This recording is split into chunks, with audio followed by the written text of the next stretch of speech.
భగవద్గీత అధ్యాయం 1 శ్లోకం 11 శ్లోకం అయనేషు చ సర్వేషు యథాభాగమవస్థిత భీష్మమేవాభిరక్షంతు భవంత సర్వ ఏవ హి అనువాదము మీరు మిమ్మల్ని నియమించిన అన్ని యుద్ధ స్థానములలో ఉండుతూ పితామహుడైన భీష్ముని సమస్త రీతులుగాను రక్షించండి.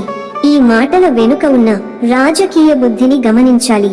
తన శ్లాఘనలతో భీష్ముడిని గొప్పవాడిగా పేర్కొన్న దుర్యోధనుడు ఇతర యోధులు తాము అంతగా ప్రాముఖ్యం లేని వారమైపోతామేమో అనే సందేహాన్ని తొలగించేందుకు సమాన మౌలికతతో మీరు మీ స్థానాల్లో నుంచి భీష్మునికి సంరక్షణ ఇవ్వండి అని చెప్పాడు. భీష్ముడు నిజంగా మహాపరాక్రమశాలి, కానీ వృద్ధుడు, శత్రువు దృష్టిలో ఒక బలహీనత. అందుకే అతనికి అన్ని వైపుల నుండి రక్షణ అవసరం. ఈ దృష్టిలో దుర్యోధనుని మాటలలో వ్యూహం ఉంది.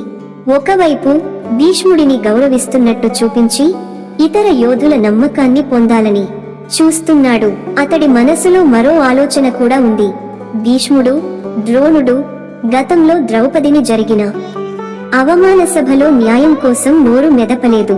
ఆ నిశ్శబ్దమే దుర్యోధనుని ధైర్యానికి కారణం. ఇప్పుడు వారు పాండవుల పక్షపాతాన్ని వదిలి తన విజయానికి తోడ్పడతారనే ఆశను వహిస్తున్నాడు. ఓ శ్రోత, ఇక్కడే మనం నేర్చుకోవలసిన విషయానికి ఉంది.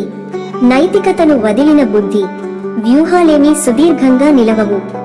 దుర్యోధనుని రాజనీతిలో రాజస్వభావం ఉన్నా ధర్మబుద్ధి లేని వ్యూహం చివరికి పతనమే. భగవద్గీత యుద్ధ క్షేత్రంలో ధర్మము గెలిచిన సందర్భము. ప్రతి శ్లోకం మనకు జీవన పాఠంగా మారాలి. ఈ శ్లోకములో ధర్మమంటే వ్యక్తి కాక విలువలపై మన విశ్వాసమని తెలుస్తుంది. ధన్యవాదాలు. ఈ వీడియో మీకు అనుభూతిని, ఆలోచనను కలిగించిందా? అయితే సబ్స్క్రైబ్ చేయండి, షేర్ చేయండి మరియు మన ధర్మ గీతను ప్రపంచానికి వినిపించండి.